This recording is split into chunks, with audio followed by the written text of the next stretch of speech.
नमस्कार दोस्तों, आपका स्वागत है एक बार फिर रविश के संवाद में। और आज हम बात करेंगे एक बहुत ही सीरियस और डिस्टर्बिंग इशू पर।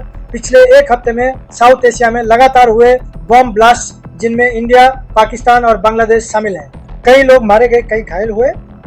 और सबसे बड़ा सवाल यह है कि क्या ये सिर्फ आइसोलेटेड इंसिडेंट्स है या कोई कोऑर्डिनेटेड टेरर पैटर्न इमर्ज हो रहा है। सबसे पहले बात करते हैं इंडिया की दिल्ली रेड फोर्ट के पास हुए कार एक्सप्लोजन की। 10 नवंबर 2025 west, location gate number 1, Red Fort metro station.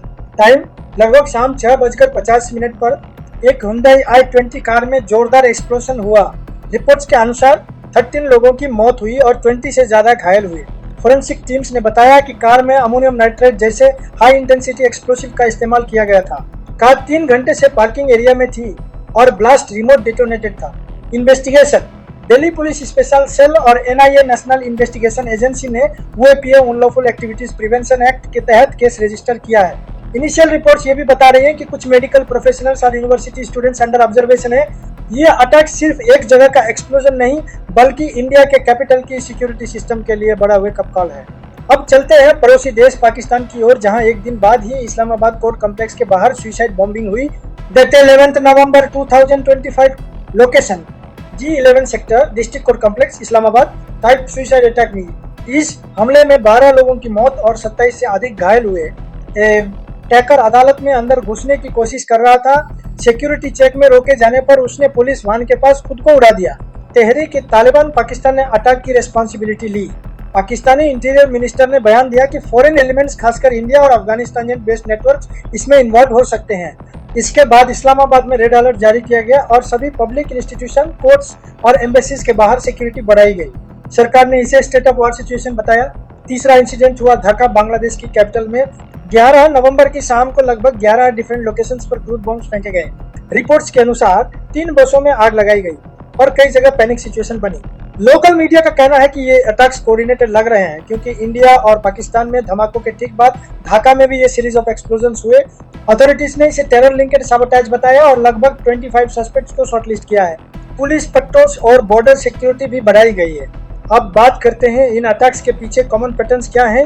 1 symbolic targets, Delhi का red fort national heritage symbol, Islamabad court state justice symbol, दोनों हाई विजिबिलिटी जोन्स हैं जहां मीडिया कवरेज और पब्लिक इंपैक्ट सबसे ज्यादा होता है।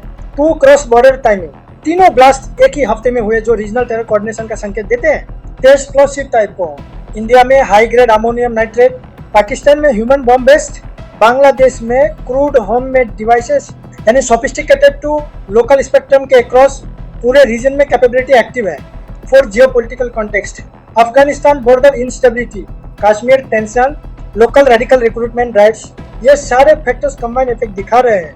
साइकोलॉजिकल इम्पैक्ट, आतंकवाद का असली मकसद सिर्फ डिस्ट्रक्शन नहीं, बल्कि फियर स्प्रेड करना है और वो क्लियरली अचीव हुआ है। दिल्ली में मल्टी लेयर सिक्योरिटी कॉर्डन लागू किया गया है। All Delhi metro stations, airports और टूरिस्ट स्पॉट्स पर चेकिंग इंटेंसिफाइड हुई। CCTV footage analysis, forensic sampling और AI बेस्ड फेशियल रिकॉग्निशन शुरू हो चुका है। इस्लामाबाद में नेशन वाइड सिक्योरिटी अलर्ट जारी है। मिलिट्री इंटेलिजेंस और ISI को ज्वाइंट टास्क फोर्स बनाया गया है। सोशल मीडिया सर्वेलेंस भी बढ़ाई गई है ताकि रेडिकल मैसेजिंग को ट्रैक किया जा सके। ढाका पुलिस कमिश्नर ने कहा है कि अब सिटी एंट्री पॉइंट्स पर मेटल डिटेक्टर्स और व्हीकल स्कैनर्स लगाए जाएंगे। इन सभी देशों में रीजनल कोऑपरेशन की डिमांड बढ़ रही है, खासकर इंटेलिजेंस शेयरिंग और ज्वाइंट एंटी टेरर ऑपरेशंस के लिए। साउथ एशिया एक बार फिर टेरर ट्रायंगल में फंसता दिख रहा है। इंडिया, पाकिस्तान दोनों न्यूक्लियर कैपेबल कंट्रीज है और अगर ये इंस्टेबिलिटी बढ़ी तो रीजनल पीस को बड़ा खतरा है। इन अटैक्स से कुछ क्लियर सिग्नल्स मिलते हैं। टेरर ग्रुप्स अब सोशल मीडिया रेडिकलाइजेशन के जरिए रिक्रूटमेंट कर रहे हैं, फंडिंग सोर्सेज ग्लोबल नेटवर्क से जुड़ रहे हैं। लोकल पुलिसिंग अब आउटडेटेड सिस्टम्स पर चल रही है, उन्हें AI टूल्स, साइबर इंटेलिजेंस और डाटा सर्वेलेंस की जरूरत है। एक्सपर्ट्स का कहना है these are not random explosions, these are warning shots for regional security frameworks. अगर टाइमली कोऑर्डिनेशन नहीं हुआ तो आने वाले महीनों में ऐसे इंसिडेंट्स और बढ़ सकते हैं।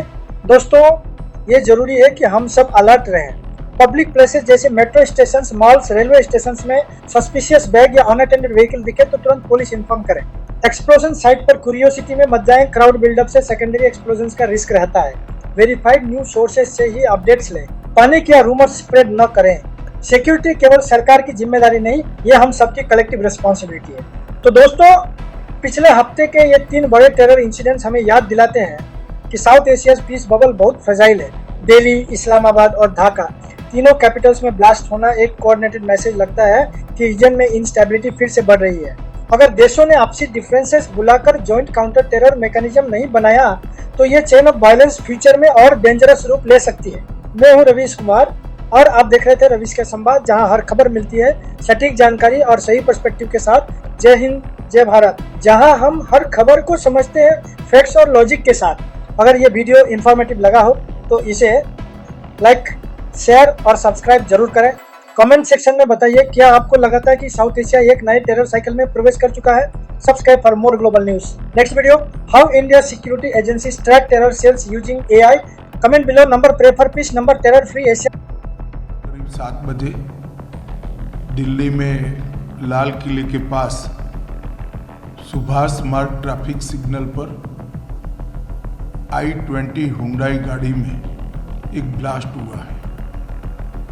ब्लास्ट के कारण आसपास की कुछ गाड़ियां और कुछ मार्ग पर जा रहे लोग भी इंजर्ड होने के समाचार हैं। प्राथमिक सूचना जो मिली है उसमें कुछ लोग हताहत भी हुए हैं। ब्लास्ट की सूचना आते ही 10 मिनट में Delhi crime branch, Delhi special branch की टीमें स्पॉट पर पहुंची है।